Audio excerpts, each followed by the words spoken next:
dahilan mga kapatid kung bakit ang Christmas ay madalas o laging ina-associate sa music. May dahilan kung bakit ang parte ng tradisyon natin kapag nagdiriwang tayo ng Pasko ay musika, umaawit tayo. Dahil ang mensahe ng Pasko ay hindi lang basta impormasyon. Ang mensahe ng Pasko ay hindi lang basta kaalaman. Ang mensahe ng Pasko ay yung tipo ng katotohanan na nakapagpapakilos ng puso natin. May mga information na nire-recite lang, pero may mga information, may mga katotohanan na hindi mo mabibigyan ng hustisya kung hindi mo aawitin. At yun ang bigat ng Pasko, yun ang kagalakan ng Pasko. For example, yung pinakinggan natin kanta para sa ating offering, yun ang bukod ng Pasko eh. Yun ang, I was thinking of an exchange gift. Hindi ko alam kung sa church meron tayong exchange gift. Hindi ko alam kung sa mga schools ay merong exchange gift. Pero bago nangyari lahat ng exchange gift, nangyari sa Bethlehem, ang napakaraming exchange gift na nangyari. Unang-una, tinanggap ng Panginoon yung ating pagiging tao. Nagkatawang tao siya. Siya ay nag-anyong alipin. At yun ay para ibigay sa atin ang kanyang kaluwalhatian. Sa krus ng Kalbaryo, kinuha niya yung ating mga kasalanan at ibinigay niya sa atin yung kanyang kaluwalhatian. At ano ang response natin doon? Maganda yun, kaya gusto ko yung awit na yun. Ibinigay ng Panginoon ang buhay niya para sa atin. At bilang kagalakan, ibibigay natin ngayon yung buhay natin sa Kanya. I think kung yun ang exchange gift na gagawin natin, very biblical yun.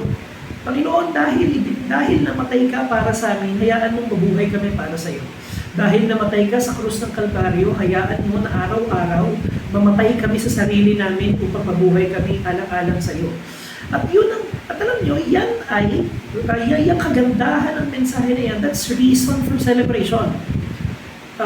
Marami tayong mga bagay na wala sa atin. Pagka pinanood natin, pag nanood tayo sa TV, kapag tumingin tayo sa social media, ewan ko kung napansin nyo sa Facebook to, kapag nagtingin kayo sa Lazada, o hindi kaya ay nagtingin kayo sa Shopee ng kahit na anong bagay, pagbukas mo ng Facebook, susunod-sunurin ka ng advertisement nung tinignan mo. Hindi naman sa nag-a-advertise tayo, pero ngayon po ay December 7, malapit na po mag 12/12. May bibilin po ba kayo? May pambili na po ba kayo? Kasi kung kagaya ko kami, wala pa. At madalas ang na-associate sa Christmas ay gastos, ang na-associate sa Christmas ay mga dapat bilhin. Pero mga kapatid, meron tayong tinanggap na higit kaysa sa inaasahan natin. Meron tayong tinanggap higit kaysa sa karapat-dapat sa atin.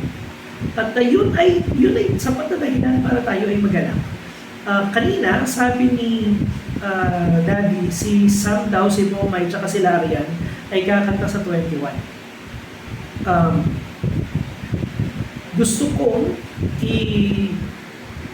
pakinggan nyo to. Ito sana, mga kapatid, kunin po natin ang ating mga Biblia. Buksan natin sa Matthew chapter 1.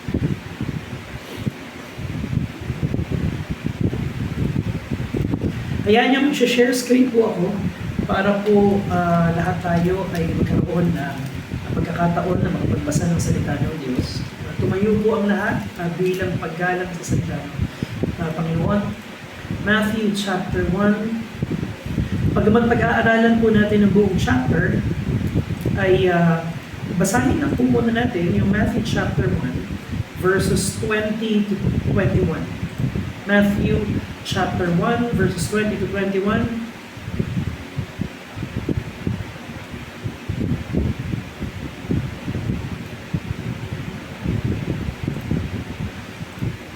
Ang inyong lingkod na lamang po ang babasa, verse 20.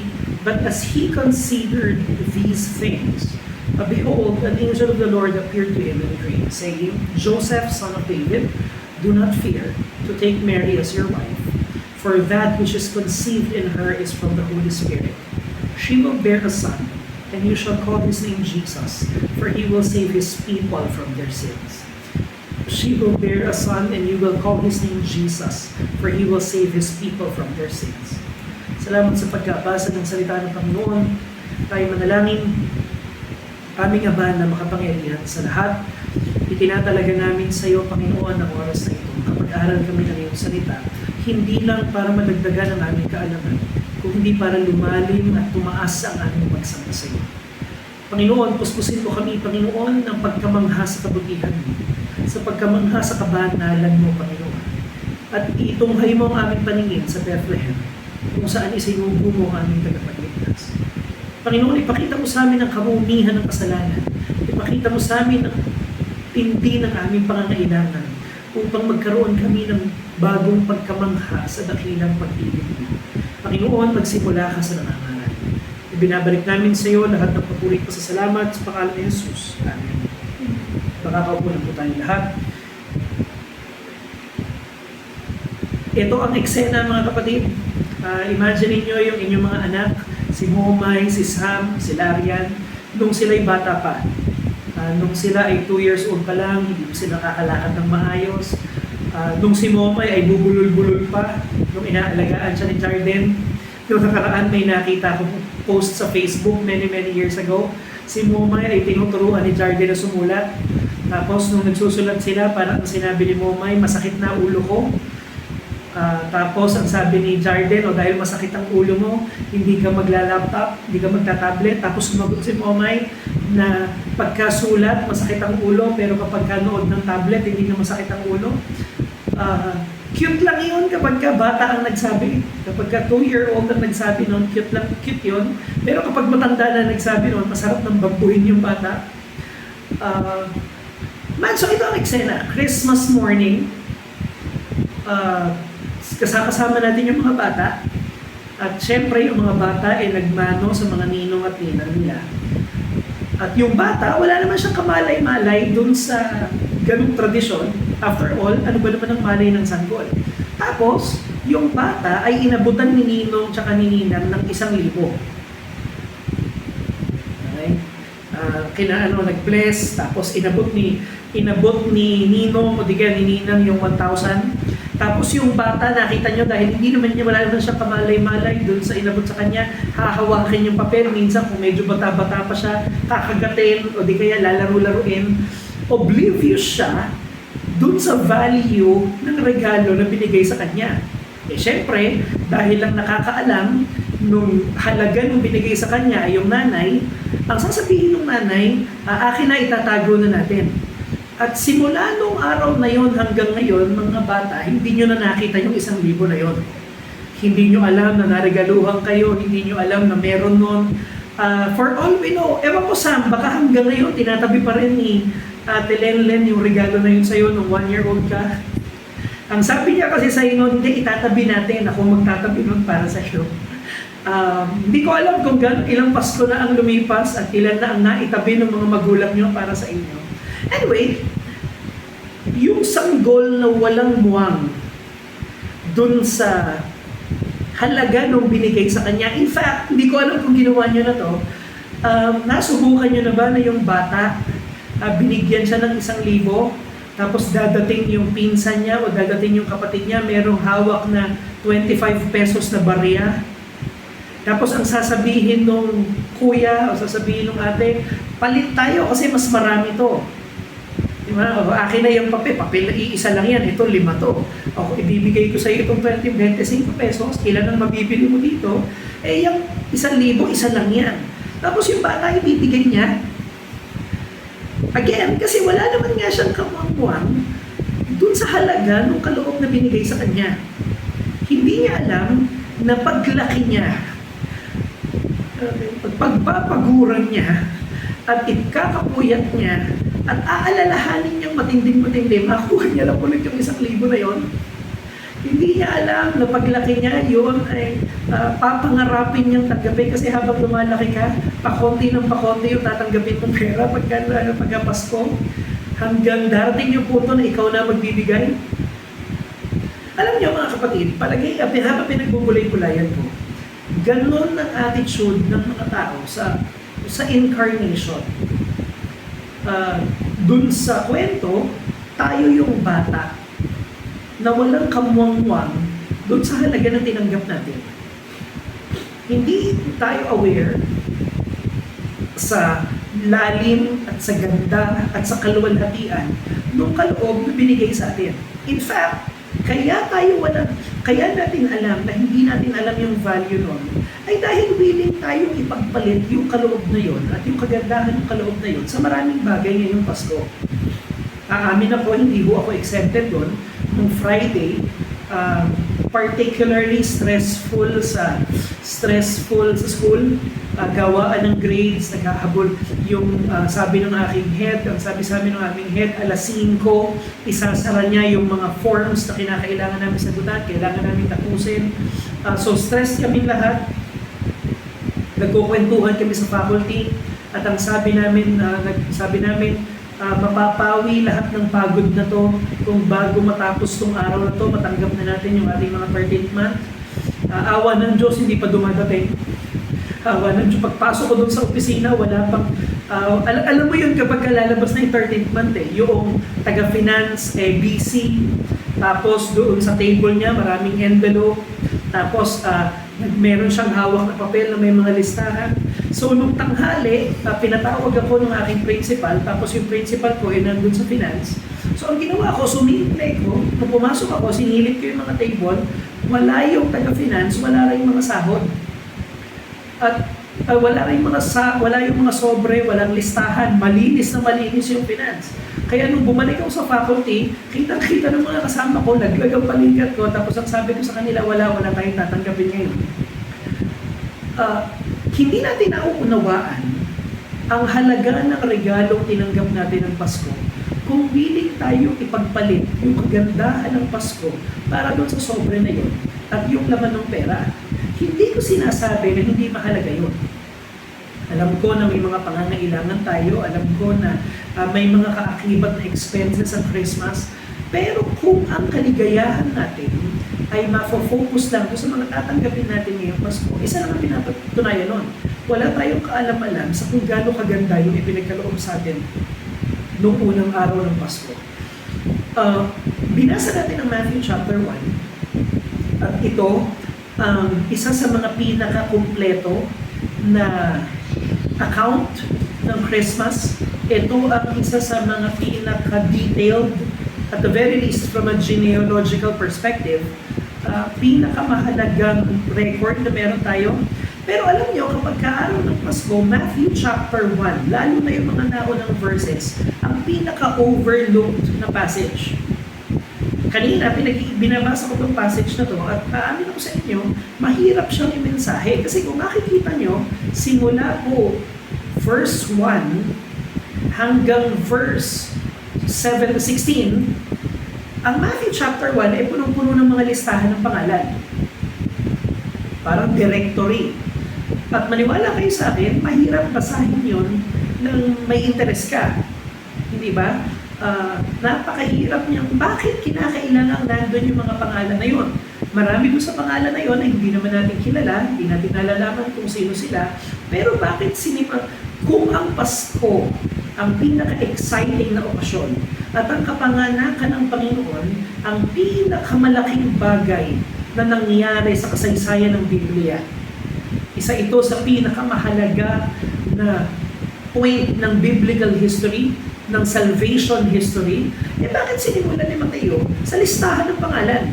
It does not feel dramatic enough. It does not feel exciting enough. Okay, para sa atin na nabantad na sa mga pelikula, sa mga videos, alam natin na kapag exciting ang isang pelikula, yung pinaka-exciting na part nasa simula lagi. Pero yung Matthew chapter 1, sinulat na may mahabang listahan ng pangalan. Ano ang point ng manunulat? Gusto ko malaman nyo na mga kapatid, yung 4 na Gospels, yung Matthew, yung Mark, yung Luke, at John, sinulat sila ng may iba't ibang layunin. Okay, iba ang dahilan. Bagamat silang 4, itinatampok nila ang buhay ng Panginoong Jesucristo, iba-iba ang layunin nila kung bakit nila sinulat yung Ebanghelyo. So for example, ang pinaka-historical sa lahat ay si Luke. Kaya talaga sinulat ni Luke yung kanyang Ebanghelyo dahil nung panahon ni Luke, maraming nagkalat na kwento patungkol kay Kristo. After all, nung panahon ni Luke, hindi pa naman kompleto ang Biblia at binubuo pa lang nila yung ano ba talaga ang kabuuan na nangyari sa buhay ni Kristo dahil ang meron sila ay mga kwento ng mga eyewitness accounts. So sa totoo lang, ang ginawa ni Luke, kaya niya sinulat yung kanyang gospel, ay para pagsamasamahin yung mga narinig niyang kwento patungkol kay Kristo at buuin sa isang aklat na maiintindihan mo kung anong nangyari simula kapanganakan niya hanggang kamatayan niya at pagkabuhay niya muli. So si Luke ang pinaka-historical, si Luke ang pinaka-detalyado. Si Mark, kaya niya sinulat yung kanyang ebanghelyo para ipakita na si Kristo ay isang lingkod. Kaya sa lahat ng ebanghelyo, ang pinaka-maaksyon na yung kay Mark. In fact, wala nga kayong makikitang Christmas narrative kay Mark. Pagka binasa niyo ang Book of Mark, walang account ng kapanganakan ng ating Panginoon Jesucristo. Ang focus ni Mark ay si Kristo, kung si Luke ay isang historical movie. Si Mark ay isang action movie. Okay? Kilos agad. Ano mga ginawa ng Panginoon Jesucristo? Si Juan, nung sinulat niya yung kanyang ebanghelyo, ito ay isang theological book. Sinulat ni Juan ang kanyang ebanghelyo para ipakita na si Kristo ay anak ng Diyos. Na hindi siya simpleng propeta, na hindi siya simpleng mabuting tao, siya ay ang Mesaya. Kaya kung mapapansin nyo, ang simula ng John ay, in the beginning was the Word, and the Word was with God, and the Word was God. Theological, doctrinal ang atake ni John. Kasi Matthew, Si Matthew ay sumulat sa mga Hudyo, sumulat sa mga Israelita.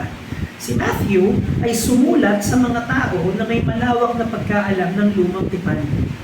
At ang objective ni Matthew, nung sinulat niya yung kanyang ebanghelyo, ay ipakita na si Kristo ang katuparan ng lahat ng pangako sa lumang tipan. Na si Kristo ang katuparan ng inaantay ng mga Hudyo. Ibig sabihin, ito po ang punto natin. Kapag ka binasa mo ang Old Testament sa isang seryosong pamamaraan, paano mo malalaman na naiintindihan mo ang lumang tipan? Dapat makakaramdam ka ng pakiramdam na bitin.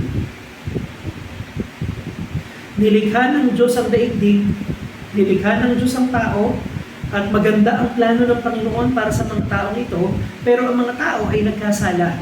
Tumalikod sila sa Panginoon at sila ay nagpasya, naggawin ang sarili nilang kalooban. At dahil sa kanilang pagre-rebelde sa Diyos, sila ay namatay sa kanilang kasalanan. At ito ang nakakalungkot na kwento ng lumang tipan. Na kahit na yung pinakamahuhusay na tao sa lumang tipan ay nagkasala.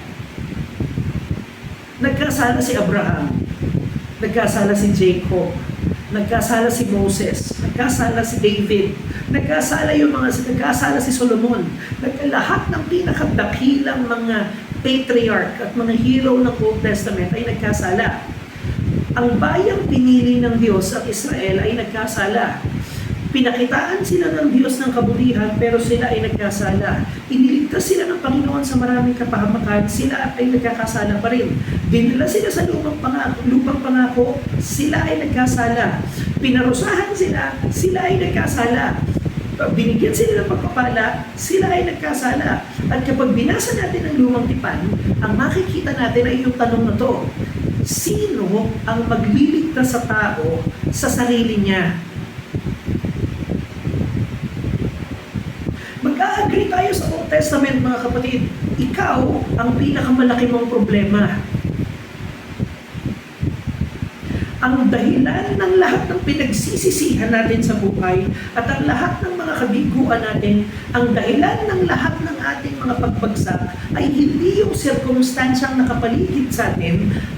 Kung maghahanap ka, sino ang responsable sa lahat ng problemang pinagdadaanan mo ngayon, ang sagot ng Biblia, ikaw. Ako. Hindi ako biktima ng circumstances. Ako ang salarin. At kapag binasa mo ang lumang tipan, yun ang mensahe, yun ang tanong na hindi nasagot. Sinong magliligtas sa tao? Sa sarili niya. Paano maaabot ng tao ang kaluwalhatian ng Diyos? So for example, merong kwento sa Biblia, si Moses, ang isa sa mga pinakadakilang tao sa lumang tipan. Meron ho ba dito na makapagsasabing na abot na niya ang kabanalan ni Moses? Meron ba sa atin dito na makakaabot sa pananampalataya ni Moses? Sa pagkalapit ni Moses sa Panginoon? Pero si Moses, nung humiling siya sa Diyos, ang sabi niya, Panginoon, gusto kong makita ang mukha mo. At ang sabi ng Panginoon sa kanya, hindi. Kasi kapag nakita mo ko, mamamatay ka. Mga kapatid, si Moses na to. Tapos naalala niyo, si Moses, hindi siya nakapasok ng Promised Land. Hindi pinahintulot ng Panginoon na siya ay makapasok sa Promised Land. Bakit hindi siya pinapasok? Kasi inutusan siya ng Panginoon at hindi siya sumunod. So anong ibig sabihin natin dito? Mga kapatid, si Moses na yon. Sa school namin, natatawa ko sa mga estudyante kapag quarterly exam. Ang sarap pagmasdan ng mga mukha nila. Kasi kapag nagbabantay ako ng exam, ako nagpapamigay ng test paper. Alam niyo, kapag ang test ay math, yung mga estudyante, nakatingin sila doon sa top 1. Okay? So for example, yung top 1 ay nasa unahan, lahat ng estudyante ay nakatingin doon sa top 1. Alam niyo kung bakit? Kasi ipapamigay ko yung test paper. Test na kayo. Kasi yung top 1, titignan niya yung test paper. Pag yung top 1 sumimango, pagka yung top 1 nalaglag ang balikat, kapag yung top 1 ay nawalan ng buhay, ano ang maiisip mo kung hindi ka top 1? Ito maiisip mo, pambihira. Kung yung top 1 namin ay walang kapag-asa dito sa test na to. Kung yung top 1 ay mukhang babagsak, ano laban ko? Ako ay normal na mamamayan lang. Ano laban ko? Kung yung top 1 namin, na buong buhay niya nag-aaral siya, may mukhang babagsak siya sa test, paano pa ako? Nagbulak-bulak ko kahapon. Kaya yung mga estudyante, natatawa ko pag nakikita ko yun, nakatingin sila doon sa top 1. Well, let's put it this way. Tignan niyo si Moses, at si Moses ay hindi nakapasa. Sino sa atin ang papasa? Sino sa atin ang sapat ang kabutihan para makaabot sa kaluwalhatian ng Diyos? Yun yung nakabitin sa lumang tipan. Hindi nasagot yung tanong na yun. Kung binabasa mo ang Old Testament, you're left hanging, anong pag-asa nito mga matitigas na ulo na to? Sino makapagliligtas sa kanila? Paano sila makakalapit sa Diyos? Enter the book of Matthew. At may dahilan kung bakit ganyan sinulat ni Matthew. Meron tayong 3 punto na pag-aaralan natin ngayon. Number 1, the incarnation, okay? The beauty, the glory of incarnation, right? The weight, the glorious weight of incarnation, yung mabigat na katotohanan at kaluwalhatian ng pagkakatawang tao ng ating Panginoong Jesucristo. 3 punto mga kapatid. Number 1, the incarnation is prophecy delivered. The incarnation is power displayed. The incarnation is peace descended. Ang pagkapanganak ng ating Panginoong Jesucristo ay katuparan sa mga hula ng lumang tipan.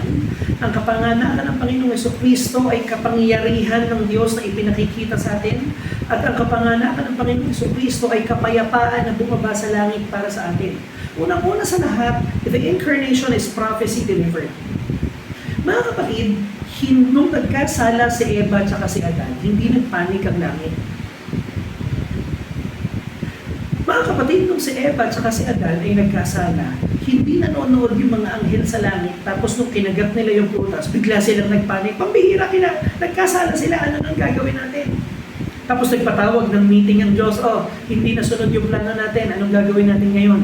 Paano natin re-remedyohan itong kasalanan ng itong mga tao? Mga kapatid, hindi nagkagulo sa langit nung nagkasala si Eva at si Adan. Tinanong ako ng mga estudyante ko, sabi nila sa akin, kung alam ng Panginoon na magkakasala si Eva at si Adan, bakit hindi nilagyan ng Diyos ng pader yung puno? Ba't hindi niya binantayan ng mga anghel? Bakit hindi ba? Bakit hindi niya inangat yung puno, yung hindi maabot? Di ba kayo kapag may mga bata kayo sa bahay, tapos ayaw niyong maabot niya, ilalagay niyo sa mataas na lugar? Sabi ng estudyante ko, ba't hindi na lang ko ginawa ng ganun ng Diyos yung puno?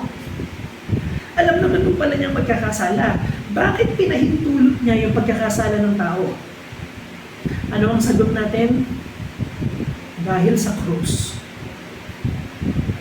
Mga kapatid, dahil sa krus ng Kalbaryo. Imagine niyo mga kapatid kung hindi nagkasala si Eva at si Adan. Hindi ko sinasabing tama yung ginawa nila, nagkasala sila.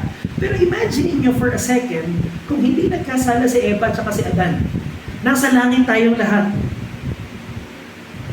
At pupurihin natin ang Diyos. Panginoon, ikaw ay isang provider. Panginoon, ikaw ay isang, ang ganda ng creation mo. Alam niyo kung anong hindi natin mapupuri sa Kanya? Kung hindi nagkasala si Eva at si Adan, hindi natin siya maaawitan na Panginoon ang dakila kang tagapagligtas. Hindi natin siya makikilalang ganon. Hindi natin makikita yung pinakamagandang bahagi ng Panginoon, yung kanyang kalwalhatian doon sa krus ng Kalbaryo.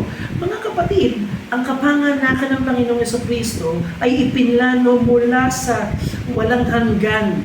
Hindi pa ginagawa si Eva at si Adan, hindi pa sila nagkakasala, itinakda na magkakatawang tao ang Panginoong Jesucristo at aabutin niya yung mga taong hindi karapat-dapat ng pag-ibig niya. Dahil yun ang pinakamagandang pagpapakita ng kalwalhatian niya.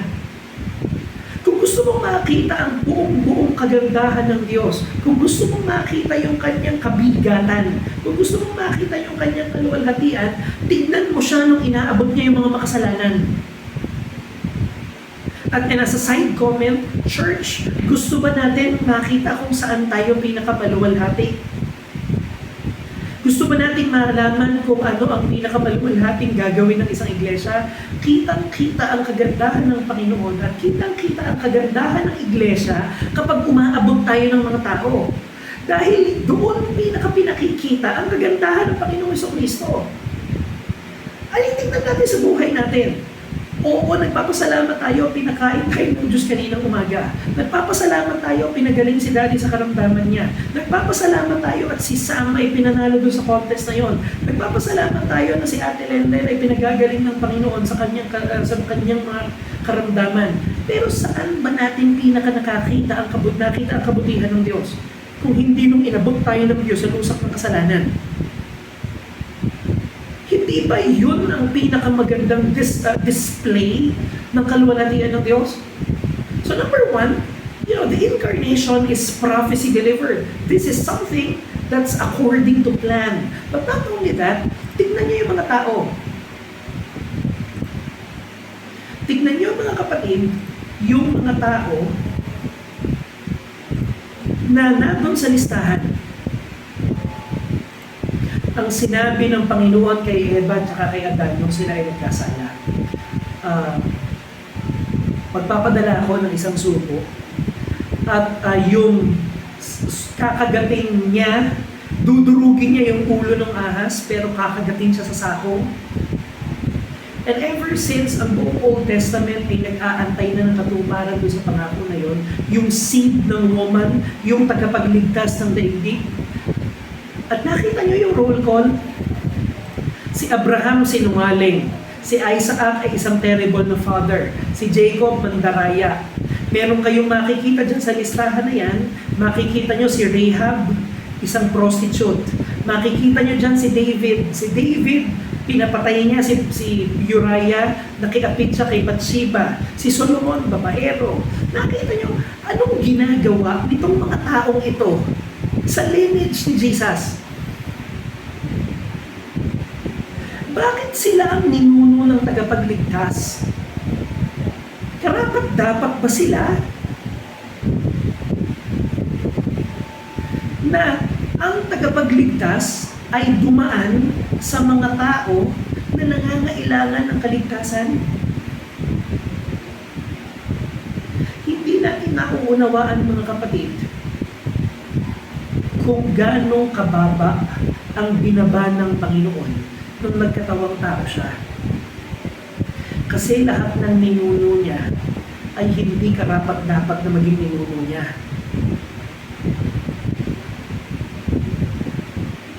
Sa lahi ni Kristo, yung mga lolo niya ayon sa kanyang pagkatao, yung mga lola niya ayon sa kanyang pagkatao, sino sa kanila ang karapat-dapat na masama dun sa roll call? Minabuti ng Panginoon na dumating sa mundong ito, dumaan siya at gumamit siya ng mga tao na nangangailangan ng tagapagligtas. Si David ay magiging ninuno ng Panginoong Kristo. Si David na sumulat na ipanumbalik mo sa akin ang kaligayahan ng aking kaligtasan. Sapagkat nalalaman ko ako'y nagkasala sa iyo, sa sinapupunan pa lang ng nanay ko, ako'y makasalanan na.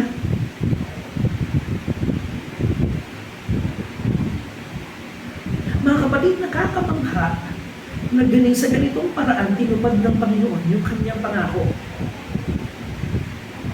Isingilan ang Panginoon sa isang mundong punong-puno ng kasalanan at yung dinaanan ng kanyang saling lahi ay mga taong makasalanan din.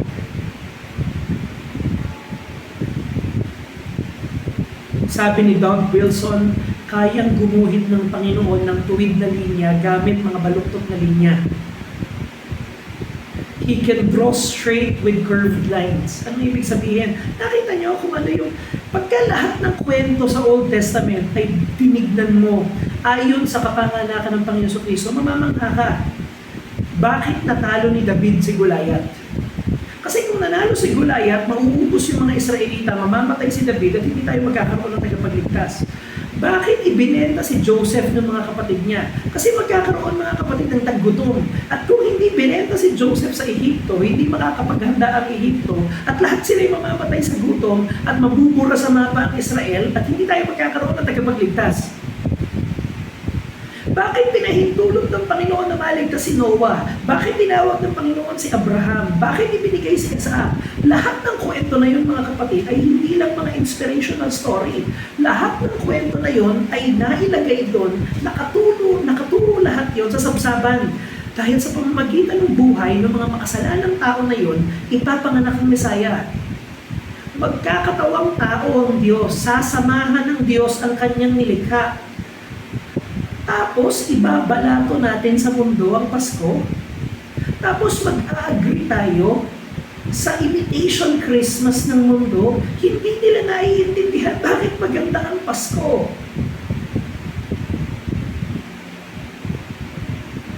Nung isang beses, naglalakad ako dito sa Valenzuela. Maybe, hindi ko alam kung anong bibilin ko. Basta pumunta ako sa Mercury. Tapos, napapansin ko, may maraming pulis. Tapos, merong isang motor, lalabas siya doon sa parking. Inawat siya ng isang pulis. Huwag ka munang lalabas.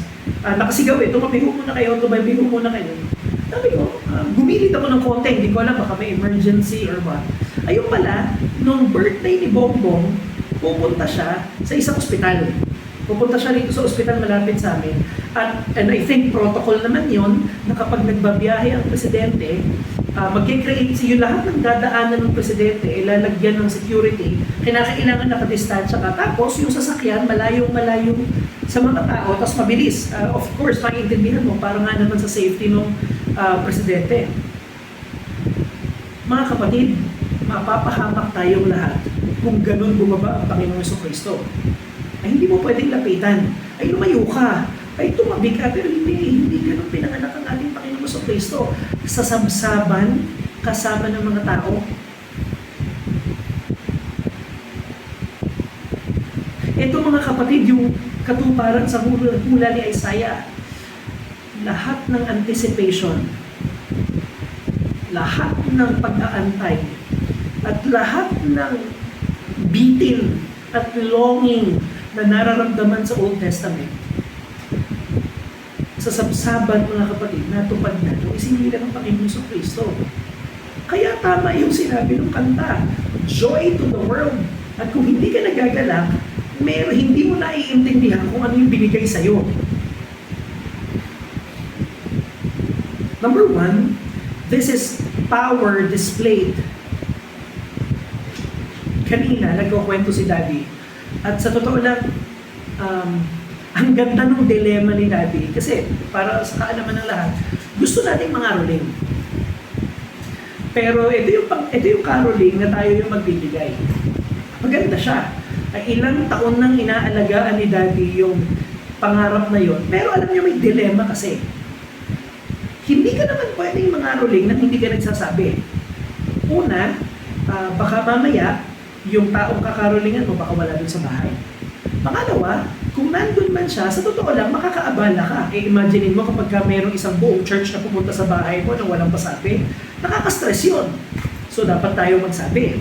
Pero ayaw natin na magbigay sila. Ang problema, yun na ang kaisipan nila sa caroling. Ang problema, yun ang kaisipan nila sa caroling, kapag tinapatan ka, kailangan magbigay ka. So ngayon, iniisip natin, gusto nating pagpalain ng mga tao, pero ayaw nating sabihin. Isipin nyo kapag sinabi natin sa tao, magandang umaga ho, mga ngaroling ho kami, pero dahil nangangailangan ho kayo, huwag na ho kayo magbigay, kami na lang ho magbibigay ha. Di ikaw ang sabihan, hindi ko rin naman nagugustuhan yun. Sabi ko kanina kay July, bagamat nananampalataya tayo na kung pin-provide na ng Panginoon yung pangangailangan nating pinansyal, ipoprovide ng Panginoon kung paano natin magagawa yun. Mahirap siyang isolve na puzzle, ha? Hindi mo malaman kung paano mo masosolve yung dilemma na yun. Alam niyo, meron pang isang dilemma.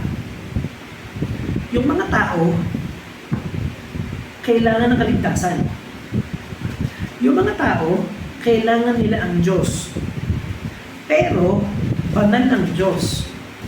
At kung yung mga tao ay sasalubungin mo ng show of glory, imagine mo kung si Kristo ay dumating, merong isang hukbong anghel, tapos bumaba siya mula sa langit in all His full power and divinity. Kahanga-hanga yun, pero sino makasalanan ng lalapit? Pambihira, dito sa bahay namin, meron kaming 2 pusa. Pagka naiwan mong nakabukas yung pinto, tatakbo yung pusa doon sa labas, magtatago sa ilalim ng sasakyan kasi alam nitong 2 pusa na to na hindi sila abot doon, uulan ng malakas, takot na takot yung pusa kasi uulan ng malakas, pero kapag nilapitan mo, lalayo siya sa'yo. Hindi mo ma-communicate sa kanya na parang awa mo na, pumasok ka sa bahay dahil mababasa na dahil pagkakasakit ka. Kailangan niyang pumasok pero ayaw niyang lumapit sa akin. Dilema rin yun. Hindi kami magkaintindihan ng pusa. Tapos ngayon, kami, nakaluhod doon sa labas, inaabot mo yung pusa ron sa ilalim ng sasakyan, basang-basa ka, inis na inis ka na. Yung pusa, takot sa'yo, pero nahihirapan yung pusa kasi basang-basa na siya, giniginaw na siya. Paano mo isosolve yung dilema na yun? Paano lalapit ang mga makasalanan na natatakot kasi makasalanan sila? Paano sila lalapit sa isang Diyos na kailangan nila pero banal? Ito ang solusyon dun sa puzzle. Isang sanggol sa Bethlehem. Isang maluwalhating sanggol na isinilang hindi with a show of force. Isinilang siyang buong kababaan at buong malumanay. Bakit? Kasi ang sinasabi ng Panginoon, tama na pagtakbo. Ano kayo, lumapit kayong mga makasalanan. At kung gusto mong malaman na ang Panginoon ay hindi naninindak, kung hindi nag-iimbita ng mga makasalanan, tingnan mo kung gaano kababa yung sanggol dun sa Bethlehem. Ito'y isang Diyos na nakikipagpatina sa kanyang sangnilikha. Hindi thunder and lightning ang mensahe ng Pasko. Kaya gusto ko yung pinakinggan natin kanina, sinong mag-aakala na mahahawakan natin ng Diyos sa mga kamay natin? Hindi ba parang pagkaliit-liit niya at pagka-gentle-gentle niya nung umiiyak siya doon sa sabsaban, nung isinilang siya ni Mary? Mga kapatid, inaanyayahan ka ng Panginoon, tama na pagtakbo. Nandiyan ka sa ilalim ng sasakyan, basang-basa ka sa ulan, tumatakbo ka palayo, at pinahihirapan mo sarili mo. Ayaw mong lumapit kasi makasalanan ka, pero tuwing lumalayo ka, mas lalo mong pinahihirapan ang sarili mo, at mentras lumalayo ka, mas lalo kang nagigilty, at mas lalo kang nagigilty, mas layo kang lalayo, at mentras lumalayo ka, mas lalong lumalala yung paghihirap mo. Yun ang dilema ng mga tao, mga kapatid. Ano solusyon ng Diyos? Ang tinding karunungan, kamangha-mangha ang karunungan ng Diyos, isang sanggol sa Bethlehem.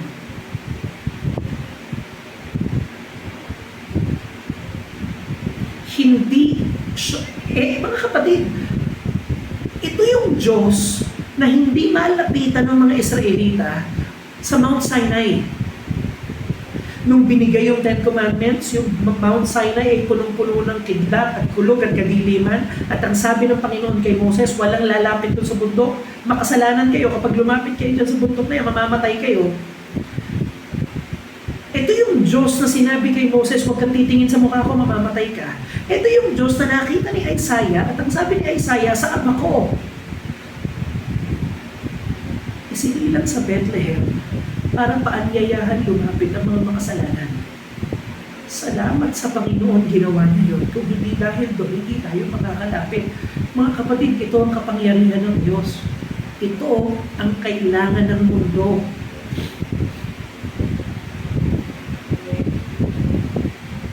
Ang kailangan ng mundo, mga kapatid, ay hindi ang husay natin. Ang kailangan ng mundo ay hindi yung kapangyarihan natin. Ang kailangan ng mundo ay makita nila yung kababaan at kaluwalhatian ng ating tagapagligtas.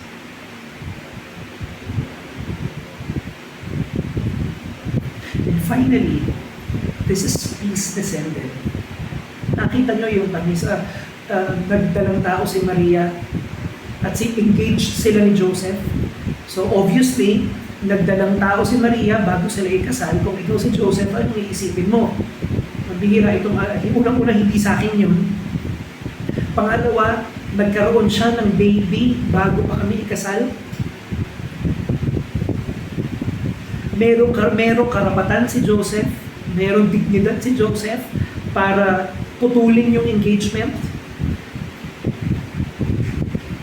Pero kinausap si Joseph ng isang anghel at ang sabi ng anghel, huwag kang mabagabag, Joseph. Ang ganda ng mensahe na yun, do not fear. Dahil yung dinadala ni Maria ay ito ay mula sa banal na spirito. At ang ipapanghalan mo sa kanya ay Jesus, sapagkat ililigtas niya ang kanyang bayan mula sa kanilang kasalanan. Ililigtas niya ang mga tao mula sa kasalanan. Hindi ba kapayapaan yun? Mga kapatid, ang pinakamalaki nating problema ay yung kasalanan natin. Ang pinakamalaki nating problema ay hindi yung ating family background. Ang pinakamalaki nating problema ay hindi yung kasalanan ng ibang tao. Ang pinakamalaki nating problema ay hindi yung kasamaan ng ating paligid. Ang pinakamalaki nating problema ay hindi yung wala pa tayong pang-Noche Buena. Bad news. Ang sabi po ng DTI, 500 pesos na lang daw ang Noche Buena. Alam niyo kung ano ba ang bad news? Kahit na magkatotoo yung sinabi ng DTI, kahit yung 500, wala pa rin tayo.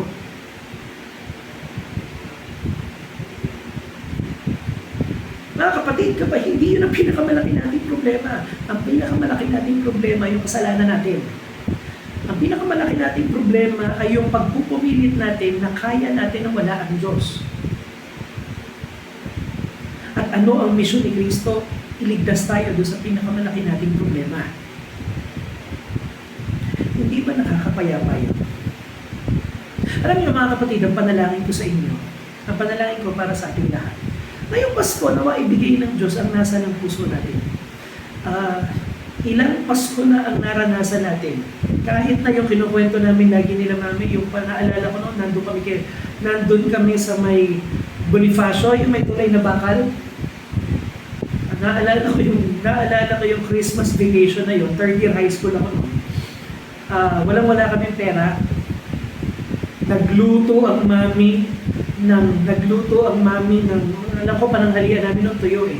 Literal tuyo, naaalala ko pa rin yun. Natulog ako wala namang pasok, so natulog ako, nagising ako mga alauna ng madaling araw, alauna ng hapon, alauna ng hapon. Pagkatapos, may dumating na bisita kay mami. May pagbira, laki ng tingin ko doon sa bintana kasi meron siyang dala na nakabalot ng papel, tapos may tali. Pagbira, lechon. Sabi ko talaga, nagpo-provide ang Panginoon, ano? Ako mautak, ang ginawa ako, kumuha na ako ng kanin. Tapos para hindi naman nakakahiya, kumuha ko ng tuyo, kumuha ko ng suka, kasi alam ko yung suka, magagamit yun dun sa lechon Masarap yung pagka may suka Yan ginawa ko, pumuesto ako dun sa may dining table namin, kakain ako, nakakamay pa ako Alam niyo, nalulumo ako. Nung narinig ko yung kwento ng pinsan ni Mami na yung lechon na yun, dadalhin niya pala dun sa party na pupuntahan niya pagkatapos yung dumanaw sa amin. Sige na, kinakamay ko ngayon yung tuyo, amoy na amoy ko yung amoy ng lechon. Habang kinakain ko, naubos naman, nabusog naman ako, nakaraos naman lahat-lahat. Ang bira yung Pasko na yun. Pero alam niyo mga kapatid, ang napatunayan ko, nung Pasko na yun, may Noche Buena rin naman pinrovide ng Panginoon Sino sa atin ang pinagdamutan ng Panginoon sa birthday niya? Meron po ba? Meron ba sa atin na naaalala nyo itong mga nakakaraang taon na birthday ng Panginoon at pinahintulot niya na magutom tayo ng gabi yun? Meron ba? Meron bang pinabayaan ng Diyos? Meron bang itong anak ko, habang yung mga taong hindi naniniwala sa akin ay pinakakain ko ng masarap, ito anak kong to magdidil dito ng asin na ngayong Pasko Meron ba? Napakasama naman ang tingin natin sa Diyos kapag inisip natin na papabayaan ng Diyos yung kanyang sariling anak sa kanyang kaarawan. Alam niyo, ang panalangin ko sa inyo, i-provide ng Panginoon yung mga pangangailangan natin pinansan. May pinagpe-pray si Pastor Arian na pangpagamot ni Ate Lani at yung mga expenses na kailangan sa pag-uwi nila. Ang panalangin ko, mga kapatid, ngayong linggo to, dumating na yung mga 13th month, yung mga nagtatrabaho. Nawa yung ating mga anak ang panalangin ko, nawa ay maging galante yung inyong mga ninong at ninang ngayong Pasko. Ang panalangin ko ay kung may mga karamdaman sa atin, siguro nag-iisip kayo, nagiging prosperity preacher na ba ako? Ang panalangin ko, gusto ginawa tayo ng Diyos na lahat ng mabubuting bagay. Pero mga kapatid, ibigay man ng Diyos kung hindi yun. Ang panalangin ko, makita natin na tama mga kapatid, yung sinabi ng awitin. Tayo ang dahilan kung bakit binigay niya yung buhay niya. Tayo ang dahilan kung bakit nagdusa siya't namatay.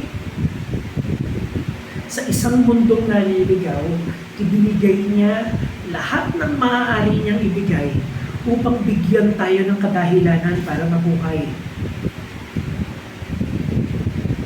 Ang panalangin ko, manamnawa ulit natin yung tamis ng mensahe na yun. Iniwan ng Panginoon ang karangyaan ng langit para mabuhay kasama ng mga makasalanan, para yung mga makasalanan ay makasama niya sa langit.